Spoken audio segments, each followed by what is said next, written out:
Welcome to your daily video and audio Bible, with transcripts to keep you focused, with Old Testament and Psalms read by Matt, and New Testament and Proverbs read by Ruth. 2 Samuel 14:1-15:22. Now Joab the son of Zeruiah knew that the king's heart went out to Absalom. And Joab sent to Tekoa and brought from there a wise woman and said to her, Pretend to be a mourner and put on mourning garments. Do not anoint yourself with oil, but behave like a woman who has been mourning many days for the dead. Go to the king and speak thus to him. So Joab put the words in her mouth.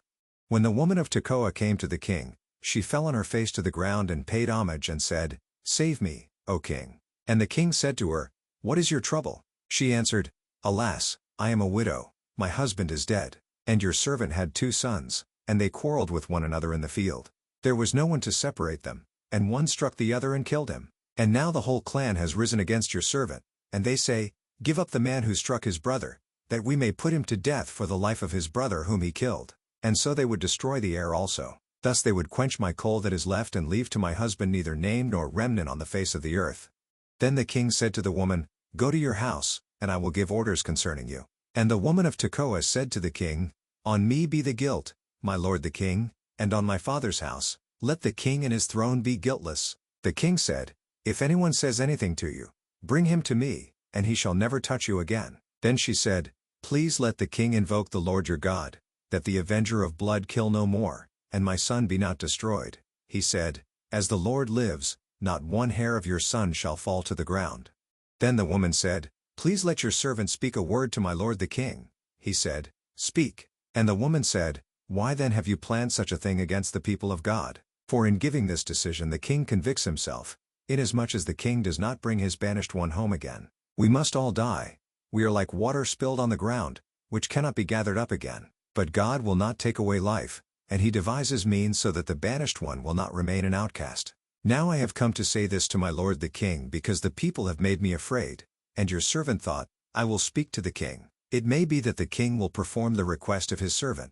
For the king will hear and deliver his servant from the hand of the man who would destroy me and my son together from the heritage of God. And your servant thought, The word of my lord the king will set me at rest. For my lord the king is like the angel of God to discern good and evil. The Lord your God be with you. Then the king answered the woman, Do not hide from me anything I ask you. And the woman said, Let my lord the king speak. The king said, Is the hand of Joab with you in all this? The woman answered and said, As surely as you live, my lord the king, one cannot turn to the right hand or to the left from anything that my lord the king has said. It was your servant Joab who commanded me. It was he who put all these words in the mouth of your servant. In order to change the course of things your servant Joab did this. But my lord has wisdom like the wisdom of the angel of God to know all things that are on the earth. Then the king said to Joab, Behold now, I grant this. Go, bring back the young man Absalom. And Joab fell on his face to the ground and paid homage and blessed the king. And Joab said, Today your servant knows that I have found favor in your sight, my lord the king, in that the king has granted the request of his servant. So Joab arose and went to Geshur and brought Absalom to Jerusalem. And the king said, Let him dwell apart in his own house. He is not to come into my presence. So Absalom lived apart in his own house and did not come into the king's presence. Now in all Israel there was no one so much to be praised for his handsome appearance as Absalom. From the sole of his foot to the crown of his head there was no blemish in him. And when he cut the hair of his head, for at the end of every year he used to cut it, when it was heavy on him, he cut it, he weighed the hair of his head, 200 shekels by the king's weight. There were born to Absalom 3 sons, and 1 daughter whose name was Tamar. She was a beautiful woman. So Absalom lived 2 full years in Jerusalem, without coming into the king's presence. Then Absalom sent for Joab, to send him to the king. But Joab would not come to him. And he sent a second time, but Joab would not come. Then he said to his servants, See, Joab's field is next to mine, and he has barley there. Go and set it on fire.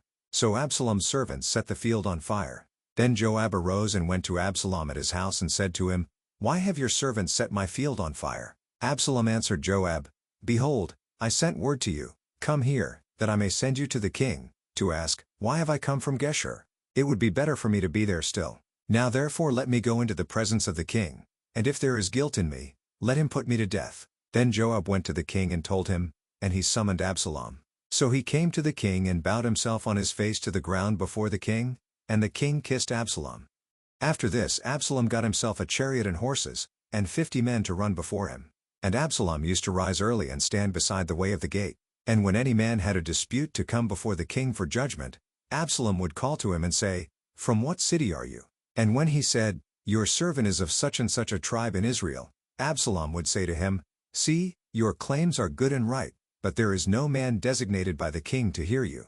Then Absalom would say, "Oh, that I were judge in the land! Then every man with a dispute or cause might come to me, and I would give him justice." And whenever a man came near to pay homage to him, he would put out his hand and take hold of him and kiss him. Thus Absalom did to all of Israel who came to the king for judgment. So Absalom stole the hearts of the men of Israel.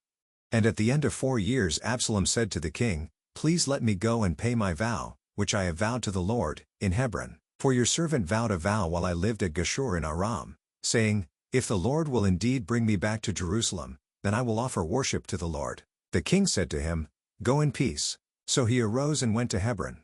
But Absalom sent secret messengers throughout all the tribes of Israel, saying, "As soon as you hear the sound of the trumpet, then say, Absalom is king at Hebron." With Absalom went 200 men from Jerusalem who were invited guests, and they went in their innocence and knew nothing. And while Absalom was offering the sacrifices, he sent for Ahithophel the Gilonite, David's counselor, from his city Gilo. And the conspiracy grew strong, and the people with Absalom kept increasing. And a messenger came to David, saying, "The hearts of the men of Israel have gone after Absalom."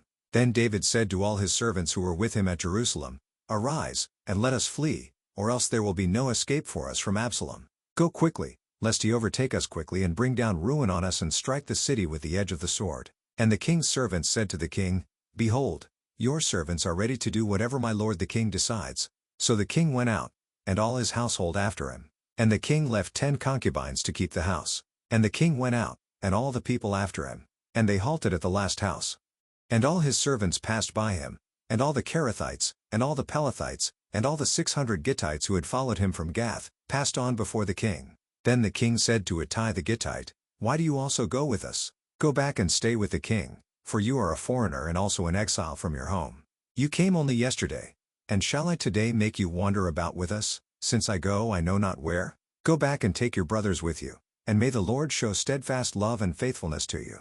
But Ittai answered the king, "As the Lord lives, and as my lord the king lives, wherever my lord the king shall be, whether for death or for life, there also will your servant be." And David said to Ittai, "Go then, pass on." So Ittai the Gittite passed on with all his men and all the little ones who were with him. John 18:1-24. When Jesus had spoken these words, he went out with his disciples across the brook Kidron, where there was a garden, which he and his disciples entered.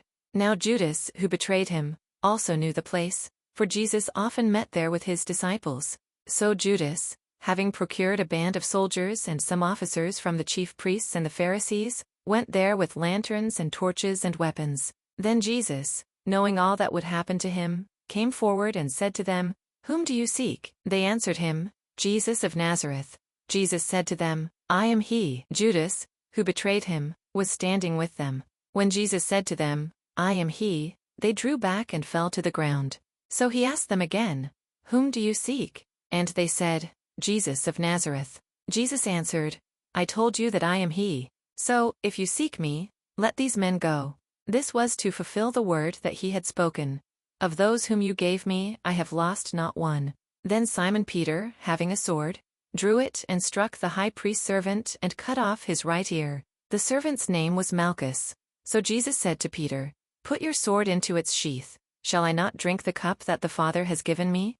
So the band of soldiers and their captain and the officers of the Jews arrested Jesus and bound him. First they led him to Annas, for he was the father-in-law of Caiaphas, who was high priest that year. It was Caiaphas who had advised the Jews that it would be expedient that one man should die for the people. Simon Peter followed Jesus, and so did another disciple. Since that disciple was known to the high priest, he entered with Jesus into the courtyard of the high priest, but Peter stood outside at the door. So the other disciple, who was known to the high priest, went out and spoke to the servant girl who kept watch at the door, and brought Peter in. The servant girl at the door said to Peter, "You also are not one of this man's disciples, are you?" He said, "I am not." Now the servants and officers had made a charcoal fire, because it was cold, and they were standing and warming themselves. Peter also was with them, standing and warming himself. The high priest then questioned Jesus about his disciples and his teaching. Jesus answered him, I have spoken openly to the world. I have always taught in synagogues and in the temple, where all Jews come together. I have said nothing in secret. Why do you ask me? Ask those who have heard me what I said to them. They know what I said. When he had said these things, one of the officers standing by struck Jesus with his hand, saying, Is that how you answer the high priest? Jesus answered him, If what I said is wrong, bear witness about the wrong, but if what I said is right, why do you strike me? Annas then sent him bound to Caiaphas the high priest. Psalm 119:97-112 Mem. Oh, how I love your law. It is my meditation all the day. Your commandment makes me wiser than my enemies, for it is ever with me. I have more understanding than all my teachers, for your testimonies are my meditation. I understand more than the aged, for I keep your precepts. I hold back my feet from every evil way, in order to keep your word. I do not turn aside from your rules, for you have taught me. How sweet are your words to my taste, sweeter than honey to my mouth. Through your precepts I get understanding. Therefore I hate every false way. Your word is a lamp to my feet and a light to my path. I have sworn an oath and confirmed it, to keep your righteous rules. I am severely afflicted. Give me life, O Lord, according to your word. Accept my free will offerings of praise, O Lord, and teach me your rules. I hold my life in my hand continually, but I do not forget your law. The wicked have laid a snare for me, but I do not stray from your precepts. Your testimonies are my heritage forever, for they are the joy of my heart. I incline my heart to perform your statutes forever, to the end. Proverbs 16:8-9 Better is a little with righteousness than great revenues with injustice. The heart of man plans his way, but the Lord establishes his steps. Thank you for joining with us. To be part of the community, please check the link in the description below or check Daily Hope for Revival on Facebook.